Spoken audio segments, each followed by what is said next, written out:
TVN ਦੇਖਣ ਵਾਲੇ ਸਮੁੱਚੇ ਦਰਸ਼ਕਾਂ ਨੂੰ ਦਵਿੰਦਰ ਸਿੰਘ ਬੈਨੀਪਾਲ ਵੱਲੋਂ ਪਿਆਰ ਅਤੇ ਸਤਿਕਾਰ ਸਹਿਤ ਸਤਿ ਸ਼੍ਰੀ ਅਕਾਲ।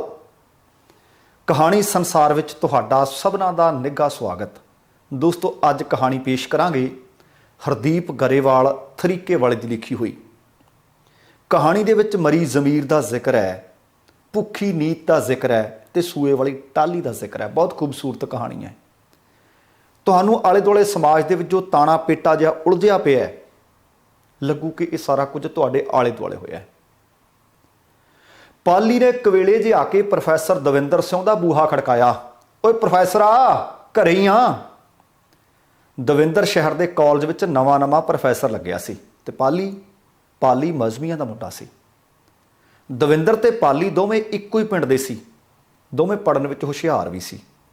10ਵੀਂ ਨਾਲ ਦੇ ਪਿੰਡ ਦੇ ਸਕੂਲ ਤੋਂ ਦੋਵਾਂ ਇਕੱਠਿਆਂ ਪਾਸ ਕੀਤੀ ਤੇ ਸਕੂਲ ਦੇ ਮਾਸਟਰ ਮਾਸਟਰਨੀਆਂ ਆਪਸ ਵਿੱਚ ਸ਼ਰਤਾਂ ਲਾਉਂਦੇ ਹੁੰਦੇ ਸੀ ਕਿ 10ਵੀਂ ਚੋਂ ਫਸਟ ਦਵਿੰਦਰ ਆਊ ਜਾਂ ਪਾਲੀ ਆਊ।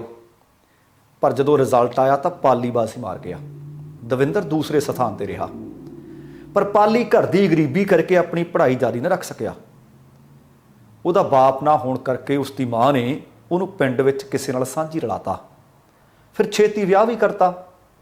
ਪਾਲੀ ਨੇ ਘਰ ਦੀ ਜ਼ਿੰਮੇਵਾਰੀ ਚੁੱਕਦਿਆਂ ਆਪਣੇ ਛੋਟੇ ਭੈਣ ਭਰਾ ਉਹਨਾਂ ਦਾ ਵਿਆਹ ਕਰ ਦਿੱਤਾ ਤੇ ਜਦ ਨੂੰ ਉਹਦੇ ਆਪਣੇ ਵੀ ਤਿੰਨ ਕਨਿਆਣੇ ਹੋ ਗਏ।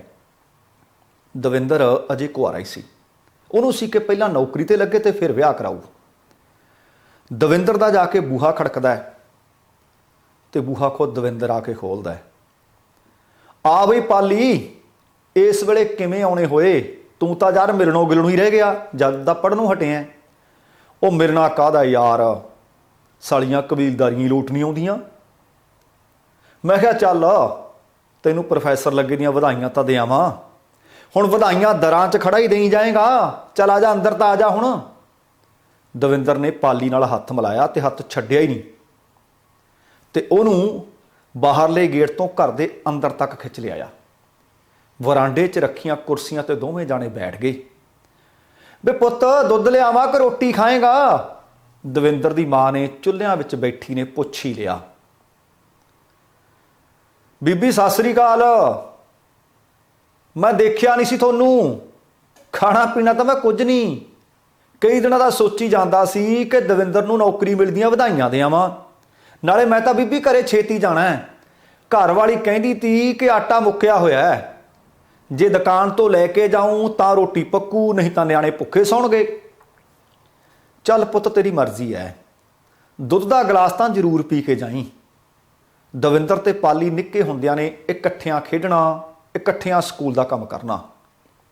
ਦਵਿੰਦਰ ਦੀ ਰੀਸ ਪਾਲੀ ਵੀ ਦਵਿੰਦਰ ਦੀ ਮਾਂ ਨੂੰ ਬੀਬੀ ਕਹਿ ਕੇ ਬੁਲਾਉਂਦਾ ਸੀ। ਉਹ ਦਵਿੰਦਰ ਯਾਰ, ਮੈਨੂੰ ਤੂੰ ਆਪਣੇ ਕਾਲ ਚਪੜਾਸੀ ਚਪੜੂਸੀਓ ਲਵਾ ਦੇ। ਪਾਲੀ ਨੇ ਜਿਹੜੀ ਗੱਲ ਅਸਲ ਵਿੱਚ ਦਵਿੰਦਰ ਨੂੰ ਕਹਿਣੀ ਸੀ ਉਹ ਕਹੀ ਗਿਆ।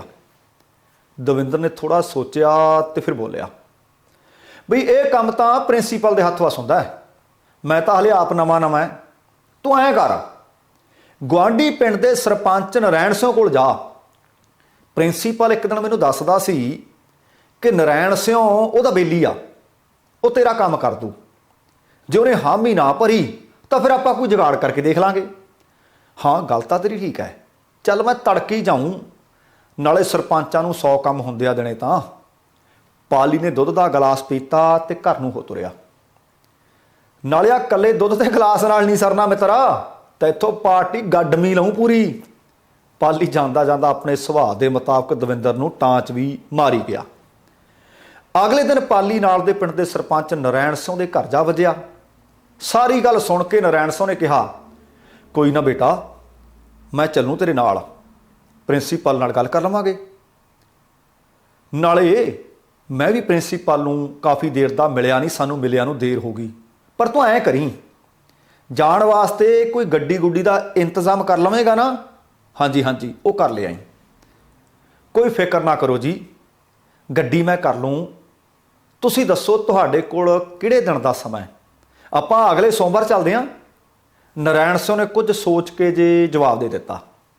पाली ने पिंड के किसी बंदे तो 1000 रुपया उधारा फड़िया, शहर जाण लई टैक्सी बुक कर ली। मिथे समय ते पाली सरपंच नूं लैके कॉलेज पहुंच गया। कॉलेज जाके प्रिंसीपल के दफ्तर मूहरे बैठे चपड़ासी नूं सुनेहा दिता कि सरपंच नारायण सिंह प्रिंसीपल नूं दसो मिलण आया। प्रिंसीपल आप उठ के बाहर आया, सरपंच नाल हत्थ मिलाया। तो पाली ने सोचा कि इन्नी गह गच जारी, हुण नहीं अपना काम रुकदा, काम जरूर बनू। चाह का कप पीण तो बाद सरपंच नारायण सिंह ने पाली की गल की। तो प्रिंसीपल कहंदा, कोई ना नारायण सिंह, मुंडे नूं लवा दिंदे आ नौकरी ते, मैं कर लैना मैनेजमेंट कमेटी नाल गल, तुसीं कोई होर सेवा सरपंच साहब वो दसो। नारायण सिंह ने पाली नूं बाहर जाण वास्ते आख दिता ते पाली बाहर चला गया। इसे वक्त प्रोफैसर दविंदर सिंह नूं कोई काम पिया प्रिंसीपल दे नाल ते दफ्तर च आ गया। वो कानून दवाउणी है इहनूं नौकरी, कोई खास बंदा होया तो मैं तैनूं दस दूँ, ये तो एवें मेरे खैड़े पै गया सी। मैं कहा चलो बहाने नाल मेल हो जू, चंगा नछत्तर सिंह हुण मैं चलदा। इन्ना कह के सरपंच नारायण सिंह प्रिंसीपल नछत्तर सिंह के दफ्तरों बाहर चला गया। उसनूं प्रोफैसर दविंदर का नहीं सी पता कि यह भी पाली दे पिंडों ही है। दविंदर नारायण सिंह की गल सुन के सुन हो गया। कोई बंदा इस हद तक गिर सकता है, वो भी पिंड का सरपंच। गल दविंदर की समझ तो बाहर हो गई। ਉਹ नारायण सिंह जे तैं नौकरी नहीं सी दिवाउणी तां गरीब मार काहनूं करनी सी? 1000 रुपया किवें मोड़ू किसे दा पाली? पट्ठे ते इट्टां पत्थ पत्थ के दविंदर दा जी करे कि नारायण सिंह नूं हुणे बाहर टैक्सी कोल उਡੀਕ करदे नूं पाली कोल जाके घेर लवे, पर पता नहीं किहड़ी गल्लों चुप कर गया। पाली बड़ा खुश। नारायण सिंह टैक्सी की मगरली सीट ते पाली अगली ते। लै भी मुंडिया, नौकरी तेरी पक्की समझ, आ गोलू दे ढाबे ते ब्रेकां मार लियो बई, दुपहरा हो गया, दुपहरा ढली चलिया, कुछ खा पी तां लईए, नाले टैक्सी वाला मुंडा भी तां भुखा होऊ। नारायण सिंह ने अपने मोटे ढिड ते हत्थ फेरिया ते हत्थ फेरदियां गल आख दित्ती। गड्डी ढाबे ते जा रुकी। नारायण सिंह ने मुर्गे दीयां लत्तां झुंडियां ते पाली 150 का बिल दे आया। फिर 2 महीने लंघ गए। पाली कई बारी नारायण सिंह के घर गेड़े मार आया, पर नारायण सिंह वालों उही जवाब मिलिया, बई करदा पता मुंडिया, इहो जे कम्मां नूं समां लग जा करदा है। फिर एक दिन पाली नारायण सिंह के घर गया तो उन्हें 10,000 रुपए का बंदोबस्त करने वास्ते पाली नूं आख्या, ताकि कॉलेज की मैनेजमेंट कमेटी विचों किसी बंदे नूं वो पैसे दे के तेरा काम करवा दें। नारायण सिंह नूं लग्या कि पाली तो 10,000 रुपए इकट्ठे नहीं होने, पाली उहदे पिंड वार वार आके उहनूं तंग करनों हट जू। जे पाली ये पैसे दे भी दिऊ तो नारायण सिंह के मोटे ढिड ने बड़े आराम नाल हजम कर लेने सी। पाली कोल दरअसल उस वक्त कोई होर चारा भी नहीं सी रह गया। उन्हें पिंड के कई बंदियां तो व्याज ते किसी तो 1000, किसी तो 2000, किसी तो 500 फड़ फड़ा के 10,000 रुपए का जुगाड़ कर लिया। उही गल हुई। नारायण सिंह पाली दे दिते 10,000 बड़े आराम नाल हजम कर गया। नौकरी मिली भी नहीं। 10,000 का व्याज चढ़े महीने पाली नूं पैण लग पिया। पाली नूं कई बार प्रोफैसर दविंदर ते गुस्सा भी आउंदा, जिसने नारायण सिंह नूं मिलण दी सलाह दित्ती सी। फिर वो सोचदा भी नौकरी लैण लई तां वो आप दविंदर सिंह दे घर गया सी। नारायण सिंह किहो जिहा बंदा है ये तां दविंदर नूं भी नहीं सी पता। वो तो बस ये जाणदा सी कि कॉलेज के प्रिंसीपल ते नारायण सिंह की गह गड्डमी जारी है। फिर एक दिन जकां तकां जिहां करदा पाली दुबारे दविंदर कोल गया। ओए आ भी पाली किवें है? दविंदर आथणे जे विहड़े विच बैठा अखबार पढ़ी जांदा सी।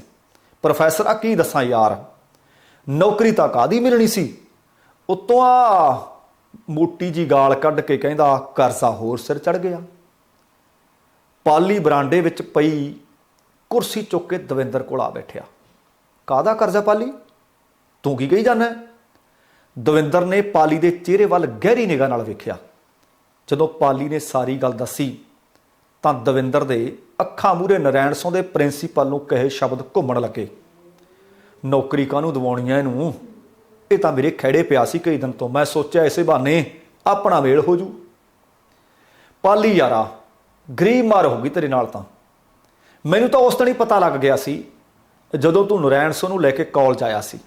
ਮੈਂ ਤੈਨੂੰ ਸਾਰੀ ਗੱਲ ਦੱਸ ਨਾ ਸਕਿਆ ਜੋ ਉੱਥੇ ਹੋਈ ਸੀ, ਮੈਂ ਆਪਣੇ ਆਪ ਨੂੰ ਕਸੂਰਵਾਰ ਮੰਨਦਾ। ਇਹ ਕਹਿ ਕੇ ਦਵਿੰਦਰ ਨੇ ਪਾਲੀ ਨੂੰ ਸਾਰੀ ਗੱਲ ਦੱਸਤੀ। ਪਾਲੀ ਨੇ ਸਾਰੀ ਗੱਲ ਸੁਣ ਕੇ ਮੱਥੇ ਤੇ ਪਾਈਆਂ ਗੂੜੀਆਂ ਜੀਆਂ ਤਿਉੜੀਆਂ। ਕਰਦਾ ਕੀ ਯਾਰ, ਐਡਾ ਵੱਡਾ ਧੋਖਾ, ਭੈਣ ਦੇ ਨਾਲ ਨਰੈਣ ਸਿੰਘ ਮੇਰੇ ਸਾਰੇ ਪੈਸੇ ਖਾ ਗਿਆ, ਆਪਣੇ ਢਿੱਡ 'ਚ ਪਾ ਗਿਆ। ਮੈਂ ਸਾਲੇ ਨੂੰ ਜਿਉਂਦੇ ਜੀ ਅੱਗ ਲਾ ਦੂੰ, ਨਾਲੇ ਜਲੂਸ ਕੱਢ ਦੂੰ ਸਾਲੇ ਦਾ। ਇਸ ਤਰ੍ਹਾਂ ਦੀਆਂ ਪਤਾ ਹੀ ਨਹੀਂ ਕਿੰਨੀਆਂ ਕੁ ਗਾਲਾਂ ਕੱਢ ਗਿਆ। ਜਿਹੋ ਜਿਹਾ ਮੂੰਹ ਹੈ ਨਰੈਣੇ ਦਾ, ਉਹੋ ਜੀ ਚਪੇੜ ਮਾਰੂ ਮੇਰੇ ਸਾਲੇ ਦੇ। ਪਾਲੀ ਦਾ ਗੁੱਸਾ 7ਵੇਂ ਅਸਮਾਨ ਤੇ ਜਾ ਚੜਿਆ। ਉਹ ਉੱਠਿਆ ਤੇ ਦਵਿੰਦਰ ਨੂੰ ਬਿਨਾਂ ਕੁਝ ਬੋਲੇ ਕਾਲੇ ਪੈਰੀਂ ਗੇਟ ਤੋਂ ਬਾਹਰ ਹੋ ਗਿਆ। ਦਵਿੰਦਰ ਨੇ ਉਹਨੂੰ ਰੋਕਣ ਦੀ ਬਥੇਰੀ ਕੋਸ਼ਿਸ਼ ਕੀਤੀ ਪਰ ਉਹ ਰੁਕਿਆ ਨਾ। ਅਗਲੇ ਦਿਨ ਕੁਵੇਲੇ ਜੇ ਪਊਆ ਲਾ ਕੇ ਪਾਲੀ ਨੇ ਨਰੈਣ ਸਿੰਘ ਦਾ ਗੇਟ ਜਾ ਭੰਨਿਆ। ਨਿਕਲੋਏ ਵੱਡਿਆ ਸਰਪੰਚਾ, ਹਰਾਮੀ ਕਿਸੇ ਥਾਂ ਦਾ। ਸਰਪੰਚ ਦੇ ਮੁੰਡਿਆਂ ਨੂੰ ਕਿਸੇ ਗੱਲ ਦਾ ਕੋਈ ਪਤਾ ਹੀ ਨਹੀਂ ਸੀ ਕਿ ਇਹ ਸੱਚਾ ਬੋਲਦਾ ਜਾਂ ਝੂਠਾ ਬੋਲਦਾ। ਉਹਨਾਂ ਨੇ ਪਾਲੀ ਕੁੱਟ ਧਰਿਆ। ਸਰਪੰਚ ਨੇ ਪੁਲਿਸ ਨੂੰ ਫੋਨ ਕਰਤਾ। ਪੁਲਿਸ ਪਾਲੀ ਨੂੰ ਫੜ ਕੇ ਥਾਣੇ ਲੈ ਗਈ ਤੇ ਸਾਰੀ ਰਾਤ ਹਵਾਲਾਤ 'ਚ ਕੁੱਟਾਪਾ ਸਹਿਆ। ਸਵੇਰ ਨੂੰ ਦਵਿੰਦਰ ਪਿੰਡ ਦੇ ਮੋਹਤਬਰ ਬੰਦਿਆਂ ਨੂੰ ਨਾਲ ਲਿਜਾ ਕੇ ਪਾਲੀ ਨੂੰ ਥਾਣਿਓਂ ਛੁਡਾ ਲਿਆਇਆ। ਪਾਲੀ ਲਿਖਤੀ ਤੌਰ ਤੇ ਮਾਫੀਨਾਮਾ ਲਿਖ ਕੇ ਥਾਣੇਦਾਰ ਨੂੰ ਦੇ ਕੇ ਘਰ ਆਇਆ। ਅਗਲੇ ਦਿਨ ਨਰੈਣ ਸਿੰਘ ਨੇ ਥਾਣੇਦਾਰ ਨੂੰ ਆਪਣੇ ਫਾਰਮ ਹਾਊਸ ਵਿੱਚ ਪਾਰਟੀ ਕੀਤੀ।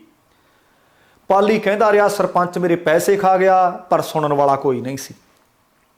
ਪੁਲਿਸ ਦੀ ਕੁੱਟ ਦਾ ਭੰਨਿਆ ਪਾਲੀ ਕਈ ਦਿਨ ਭੱਠੇ ਤੇ ਜਾ ਹੀ ਨਾ ਸਕਿਆ। ਘਰ ਆਟਾ ਮੁੱਕੇ ਨੂੰ ਕਈ ਦਿਨ ਹੋ ਗਏ ਸੀ। ਦੁਕਾਨਦਾਰ ਆਧਾਰ ਨਾ ਦੇਣ, ਆਂਢੀ ਗੁਆਂਢੀ ਵੀ ਕਿੰਨੇ ਕੁ ਦਿਨ ਸਾਰਦੇ। ਆਟਾ ਵਾਪਸ ਮੁੜਨ ਦੀ ਉਮੀਦ ਉਹਨਾਂ ਨੂੰ ਵੀ ਨਹੀਂ ਸੀ। ਆਖਰਕਾਰ ਨਿਆਣੇ ਭੁੱਖੇ ਸੌਣ ਨੂੰ ਮਜਬੂਰ ਹੋ ਗਏ ਪਾਲੀ ਦੇ। ਇੱਕ ਦਿਨ ਪਾਲੀ ਰਾਤ ਨੂੰ ਉੱਠਿਆ ਤੇ ਸੂਏ ਨਾਲ ਲੱਗਦੀ ਟਾਹਲੀ ਨਾਲ ਜਾ ਕੇ ਗਲ ਫਾਹਾ ਲੈ ਲਿਆ। ਸਵੇਰੇ ਮੂੰਹ ਹਨੇਰੇ ਪਿੰਡ ਦੇ ਲੋਕਾਂ ਨੇ ਟਾਹਲੀ ਨਾਲ ਲਟਕਦੀ ਲਾਸ਼ ਦੇਖੀ ਤਾਂ ਸਾਰੇ ਪਿੰਡ 'ਚ ਰੌਲਾ ਪੈ ਗਿਆ, ਪਾਲੀ ਮਰ ਗਿਆ ਓਏ, ਪਾਲੀ ਮਰ ਗਿਆ ਓਏ, ਪਾਲੀ ਆਤਮ ਹੱਤਿਆ ਕਰ ਗਿਆ ਓਏ, ਪਾਲੀ ਖੁਦਕੁਸ਼ੀ ਕਰ ਗਿਆ ਓਏ। ਦਵਿੰਦਰ ਨੂੰ ਪਤਾ ਲੱਗਿਆ। ਉਹ ਨੰਗੇ ਪੈਰੀਂ ਸੂਏ ਵੱਲ ਭੱਜਿਆ। ਪਾਲੀ ਦੀ ਲਾਸ਼ ਉਸ ਵਕਤ ਲਟਕ ਰਹੀ ਸੀ। ਪੁਲਿਸ ਦੇ ਆਉਣ ਦਾ ਇੰਤਜ਼ਾਰ ਕੀਤਾ ਜਾ ਰਿਹਾ ਸੀ।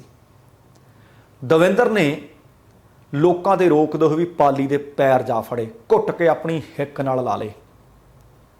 ਫਿਰ ਉਹ ਕੁਝ ਮਗਰ ਹਟ ਕੇ ਉੱਚੀ ਦਣੀ ਕੂਕਿਆ, ਉਹ ਪਾਲੀ ਕਾਹਨੂੰ ਮਰਿਆ? ਇਹ ਤਾਂ ਜ਼ਮੀਰ ਮਰ ਗਈ ਨਰੈਣ ਸਿੰਘ ਦੀ। ਮਰੀਆਂ ਜ਼ਮੀਰਾਂ ਐਂ ਨਹੀਂ ਲਟਕਦੀਆਂ ਹੁੰਦੀਆਂ। ਦਵਿੰਦਰ ਆਪਣੇ ਸੁਭਾਅ ਤੋਂ ਉਲਟ ਉੱਚੀ ਦੇਣ ਹੱਸਿਆ। ਕੋਲ ਖੜੇ ਲੋਕਾਂ ਨੇ ਦਵਿੰਦਰ ਦੀ ਇਸ ਹਰਕਤ ਦਾ ਡਾਢਾ ਬੁਰਾ ਮਨਾਇਆ। ਪਾਲੀ ਦਾ ਸੰਸਕਾਰ ਕਰ ਦਿੱਤਾ ਗਿਆ ਤੇ ਸੰਸਕਾਰ ਵੀ ਮੂਹਰੇ ਹੋ ਕੇ ਦਵਿੰਦਰ ਨੇ ਕੀਤਾ। ਫਿਰ ਉਹ ਕਈ ਦਿਨ ਕਾਲਜ ਵੀ ਨਾ ਗਿਆ। ਇੱਕ ਦਿਨ ਕਾਲਜ ਗਿਆ ਤਾਂ ਕੁੜਤਾ ਪਜਾਮਾ ਤੇ ਪਰਨਾ ਬੰਨ੍ਹ ਕੇ ਕਲਾਸਰੂਮ ਵਿੱਚ ਜਾ ਵੜਿਆ। ਪ੍ਰਿੰਸੀਪਲ ਨੇ ਦਫ਼ਤਰ ਸੱਦ ਕੇ ਦਵਿੰਦਰ ਨੂੰ ਡਾਢੀ ਝਾੜ ਪਾਈ। ਦਵਿੰਦਰ ਸੁੰਨ ਜਿਹਾ ਹੋ ਕੇ ਸਭ ਕੁਝ ਸੁਣ ਕੇ ਘਰ ਆ ਮੁੜਿਆ। ਦਵਿੰਦਰ ਨੂੰ ਨੀਂਦ ਆਉਣੋਂ ਹਟ ਗਈ। ਉਹਨੂੰ ਚਾਰੇ ਪਾਸੇ ਪਾਲੀ ਦਿਸਣ ਲੱਗਿਆ। ਉਹ ਪਿੰਡ ਵਿੱਚ ਅਵਾਰਾ ਘੁੰਮਣ ਲੱਗਿਆ।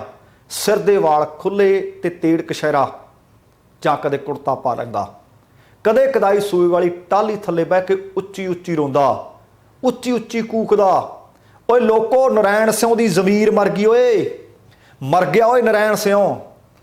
ਲੋਕੀ ਪ੍ਰੋਫੈਸਰ ਦਵਿੰਦਰ ਕਹਿਣ ਦੀ ਥਾਂ ਤੇ ਉਹਨੂੰ ਕਮਲਾ ਦਵਿੰਦਰ ਕਹਿਣ ਲੱਗ ਪਏ। ਸਮਾਂ ਬੀਤਦਾ ਗਿਆ। ਪਾਲੀ ਨੂੰ ਮਰੇ ਵੀ 50 ਸਾਲ ਹੋ ਚੁੱਕੇ ਸੀ। ਦਵਿੰਦਰ ਵੀ ਬੁੱਢਾ ਹੋ ਗਿਆ ਸੀ। ਉਹੀ ਖੁੱਲੇ ਵਾਲ, ਉਹੀ ਤੇੜ ਕਸ਼ਹਿਰਾ ਤੇ ਸਰੀਰ ਤੇ ਪਾਟਿਆ ਫਟਿਆ ਮੈਲਾ ਕੁੜਦਾ ਪਾ ਕੇ ਰੱਖਦਾ। ਦਰਵਾਜ਼ੇ 'ਚ ਸੱਥ 'ਚ ਲੋਕੀ ਤਾਸ਼ ਖੇਡਦੇ। ਦਵਿੰਦਰ ਚੌਂਤਰੇ ਤੇ ਇੱਕ ਪਾਸੇ ਸ਼ਾਂਤ ਚਿੱਤ ਹੋ ਕੇ ਕਈ ਘੰਟੇ ਬੈਠਾ ਰਹਿੰਦਾ। ਪਤਾ ਨਹੀਂ ਕੀ ਸੋਚਦਾ ਸੀ, ਕਿਹੜੀ ਗਿਣਤੀ ਕਿਹੜੀ ਮਿਣਤੀ ਕਰਦਾ ਸੀ। ਜਦ ਕੋਈ ਉਹਦੇ ਕੋਲੋਂ ਲੰਘਦਾ ਨਿਆਣਾ ਉਹਨੂੰ ਛੇੜਨ ਦਾ ਮਾਰਾ ਪੁੱਛਦਾ, ਬਾਬਾ ਕੀ ਹੋ ਗਿਆ, ਤਾਂ ਉਹ ਭੜਕ ਪੈਂਦਾ, ਉਹ ਨਰੈਣ ਸਿੰਘ ਦੀ ਜ਼ਮੀਰ ਮਰ ਗਈ ਓਏ, ਉਹ ਮਰਗੀ ਨਰੈਣ ਸਿਉਂ ਦੀ ਜ਼ਮੀਰ ਉੱਚੀ ਉੱਚੀ ਰੌਲਾ ਪਾਉਣ ਲੱਗਦਾ, ਕੂਕਾਂ ਮਾਰ ਲੱਗਦਾ। ਸਿਖਰ ਦੁਪਹਿਰੇ ਨੰਗੇ ਪੈਰੀਂ ਸੋਏ ਵਾਲੀ ਟਾਹਲੀ ਵੱਲ ਨੂੰ ਤੇਜ਼ ਕਦਮੀ ਹੋ ਤੁਰਦਾ। ਨਿਆਣੇ ਉਹਨੂੰ ਦੇਖ ਕੇ ਖੁਸ਼ ਹੁੰਦੇ, ਸਿਆਣੇ ਬੰਦੇ ਨਿਆਣਿਆਂ ਨੂੰ ਰੋਕਦੇ, ਪਰ ਨਿਆਣ ਮਤ ਕਾਹਨੂੰ ਹਟਦੀ। ਨਵੀਂ ਪੀੜ੍ਹੀ ਦੇ ਨਿਆਣਿਆਂ ਨੂੰ ਭਲਾ ਕੀ ਪਤਾ ਸੀ ਕਿ ਕਮਲਾ ਦਵਿੰਦਰ ਕਦੇ ਪ੍ਰੋਫੈਸਰ ਦਵਿੰਦਰ ਸਿੰਘ ਹੋਇਆ ਕਰਦਾ ਸੀ। ਉਹ ਤਾਂ ਬਸ ਇਹੀ ਜਾਣਦੇ ਸੀ ਕਿ ਕਮਲੇ ਦਵਿੰਦਰ ਨੂੰ ਸੂਏ ਵਾਲੀ ਟਾਹਲੀ ਵੱਲ ਸਿਖਰ ਦੁਪਹਿਰੇ ਨੰਗੀ ਪੈਰੀਂ ਭੇਜਣਾ ਹੈ, ਤਾਂ ਬਸ ਇਹਨੂੰ ਇਹ ਛੇੜ ਲਓ ਕਿ ਬਾਬਾ ਕੀ ਹੋ ਗਿਆ। ਨੰਗੇ ਪੈਰੀਂ ਉਹ ਟਾਹਲੀ ਵੱਲ ਹੋ ਭੱਜਦਾ ਤਾਂ ਦਰਵਾਜ਼ੇ ਪਿੱਪਲ ਦੀ ਛਾਵੇਂ ਬੈਠੇ ਨੂੰ ਪੁੱਛ ਲਵੋ ਕਿ ਬਾਬਾ ਕੀ ਹੋ ਗਿਆ, ਤਾਂ ਉੱਚੀ ਉੱਚੀ ਰੌਲਾ ਪਾਉਂਦਾ ਨੰਗੇ ਪੈਰੀਂ ਸੂਏ ਵਾਲੀ ਟਾਹਲੀ ਵੱਲ ਫੇਰ ਹੋ ਤੁਰਦਾ। ਓਏ ਨਰੈਣੀ ਦੀ ਜ਼ਮੀਰ ਮਰ ਗਈ ਓਏ, ਨਰੈਣੀ ਦੀ ਜ਼ਮੀਰ ਮਰ ਗਈ ਓਏ। ਇਹਨਾਂ ਬੋਲਾਂ ਨਾਲ ਅਸਮਾਨ ਗੂੰਜਣ ਲਾ ਦਿੰਦਾ ਪ੍ਰੋਫੈਸਰ ਦਵਿੰਦਰ ਸਿੰਘ ਤੇ ਹੁਣ ਕਮਲਾ ਦਵਿੰਦਰ। ਦੋਸਤੋ, ਇਹ ਸੀ ਆਪਣੀ ਅੱਜ ਦੀ ਕਹਾਣੀ। ਉਮੀਦ ਕਰ ਰਹੇ ਹਾਂ ਕਿ ਤੁਹਾਨੂੰ ਚੰਗੀ ਲੱਗੀ ਹੋਣੀ ਹੈ। ਰਿਸ਼ਵਤਖੋਰ ਲੋਕਾਂ ਦੀ ਤੇ ਮਿਹਨਤਕਸ਼ ਲੋਕਾਂ ਦੀ ਕਹਾਣੀ ਹੈ। ਆਪਣੇ ਆਲੇ ਦੁਆਲੇ ਇੰਜ ਫਰਮਾਇਸ਼ਾਂ ਲਾਉਣ ਵਾਲੇ ਕਰਦੇ ਹੈ। ਜੇ ਸੱਚਮੁੱਚ ਇੰਜ ਹੁੰਦਾ ਹੈ, ਇੰਜ ਵਾਪਰਦਾ ਹੈ, ਜਾਂ ਤੁਹਾਨੂੰ ਲੱਗਿਆ ਕਿ ਸਮਾਜ ਦੇ ਉਲਝੇ ਤਾਣੇ ਬਾਣੇ ਦੀ ਕਹਾਣੀ ਹੈ, ਤਾਂ ਕਮੈਂਟ ਬਾਕਸ 'ਚ ਕਮੈਂਟ ਜ਼ਰੂਰ ਕਰ ਦਿਓ। ਜੇ ਚੰਗੀ ਲੱਗੀ ਤਾਂ ਅੱਗੇ ਸ਼ੇਅਰ ਜ਼ਰੂਰ ਕਰ ਦਿਓ। ਤੁਹਾਡੇ ਧੰਨਵਾਦੀ ਹੋਵਾਂਗੇ। ਸਮਾਂ ਸਮਾਪਤ ਹੈ, ਜਾਣ ਤੋਂ ਪਹਿਲਾਂ ਕਹਾਂਗਾ, ਜ਼ਿੰਦਗੀ ਜਿੰਦਾਦਰੀ ਦਾ ਨਾਮ ਹੈ। ਦਵਿੰਦਰ ਸਿੰਘ ਬੈਨੀਪਾਲ ਨੂੰ ਆਗਿਆ ਦਿਓ। ਸਤਿ ਸ਼੍ਰੀ ਅਕਾਲ ਤੇ ਰੱਬ ਰਾਖਾ।